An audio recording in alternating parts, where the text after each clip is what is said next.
ఏమంటారే శశభిషలు లేకపోతే ఇటువంటి లేని అవతల వాళ్ళ గొప్పతనాన్ని యాక్సెప్ట్ చేస్తూ తనకున్న స్ట్రెంత్ ఏంటి, అవతల వాళ్ళకున్న స్ట్రెంత్ ఏంటి, ఈ రెండు కలిస్తేనే ప్రజలకు ఉపయోగం, ఇంత ఇదిగా చెప్పడం అనే దాన్ని మనం దేనికి సంకేతం అనుకోవచ్చు, ఇది ఎంతకాలం ఉంటుంది అనుకోవచ్చు?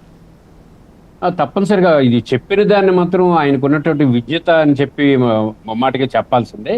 అట్లాగా జయప్రకాష్ నారాయణ గారు మాకు ఎప్పుడు చెప్తుండారు పవన్ కళ్యాణ్ గారి కోసం, ఒక్కసారి తనకు ఒక రకమైనటువంటి మంచి దృష్టి, మంచి మనసు, ఏదో చెయ్యాలనే తపనున్నటువంటి వ్యక్తి, ఆ మనిషి సరైన రూట్లో కానీ ఉండేటట్టయితే ప్రజాస్వామ్యంలో మంచి రిజల్ట్స్ వస్తాయని చెప్పేవారు. ఎందుకంటే వాళ్ళిద్దరికి ఉన్నటువంటి పరిచయాల మీద నాతో చెప్తుండేవారు జేపీ గారు ఎప్పుడు కూడా.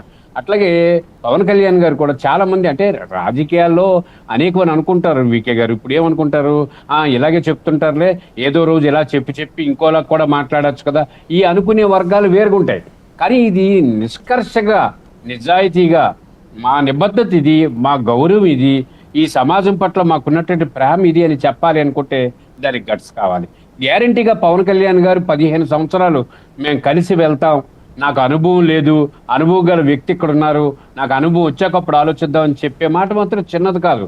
తర్వాత ఒకవేళ నిజంగా చెప్పే దాంట్లో తేడాలు ఉన్నాయి అని అనుకుంటే, ఈ సంవత్సర కాలంలో ఈ నామినేటెడ్ పోస్టుల దగ్గర ఎక్కడైనా సరే చిన్నపాటి స్ప్లిట్ అయినా సరే వచ్చి ఉండేది. ఎక్కడ తేడా పాడాలో ఒకవేళ జరిగి ఉండొచ్చు, అంతర్గతంగా బోల్డ్ ఉంటాయి, నాకు తెలిసినవి ఉన్నాయి, ఇంకా బయటనే ఉండొచ్చు. కానీ అన్ని జనసేన కార్యాలయం నుంచి సరిపుచ్చుకొని నడిపించడం కోసమే చూస్తున్నారు తప్ప ఎక్కడ కూడా దీన్ని వివాదాలు పెంచాలని కానీ, లేకపోతే ఈ ఓటాల దగ్గర ఏదో మాట్లాడుకోవాలని కానీ అనుకుంటున్నారు అన్నది ఎక్కడ సంకేతం ఇవ్వట్లేదు. ఆయన చెబుతున్న దానికి చేస్తున్న దానికి కరెక్ట్గా లింక్ సరిపోతా ఉంది.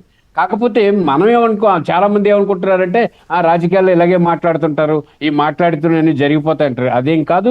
నాకైతే ప్రగాఢమైన విశ్వాసం ఉంది, పవన్ కళ్యాణ్ గారు 100% అభివృద్ధి కోరుకుంటున్నారు.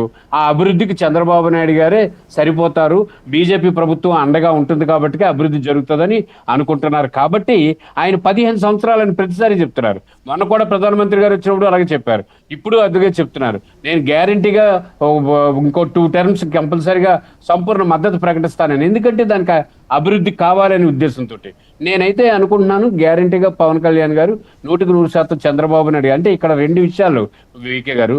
ఒకటి, చంద్రబాబు నాయుడు గారు పవన్ కళ్యాణ్ గారి పట్ల చూపిస్తున్నటువంటి గౌరవాన్ని మనం లెక్కేయాలి, అనుభవాన్ని కూడా. అలాగే పవన్ కళ్యాణ్ గారు ఆ ఇచ్చిపుచ్చుకోవడంలో ఉన్నటువంటి విద్యతని బయట పెట్టడంలో కూడా వారి నిబద్ధతను కూడా మనం మాట్లాడుకోవాలి. ఏదేమైనప్పటికీ ఈ రకంగా ప్రయాణం జరిగితేనే రాష్ట్రం అభివృద్ధి చెందుతుంది.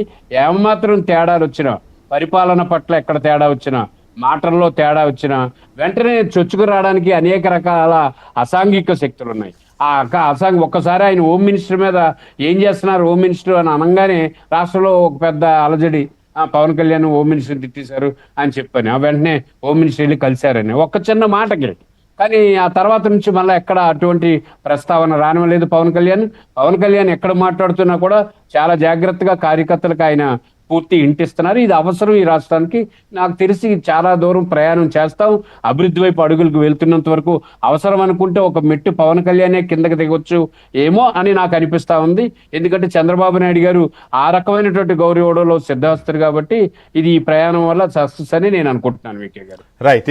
ఇక మనం ఇంకొక నెక్స్ట్ 3వ టార్గెట్ విషయానికి వెళ్తే, పవన్ కళ్యాణ్ వాళ్ళు టార్గెట్ చేసిన దాంట్లో ఈ రప్ప బ్యాచ్ ఇష్టం వచ్చినట్టు మాట్లాడడం, అవతల వాళ్ళని చంపేస్తాం పొడి చేస్తామని మాట్లాడడం,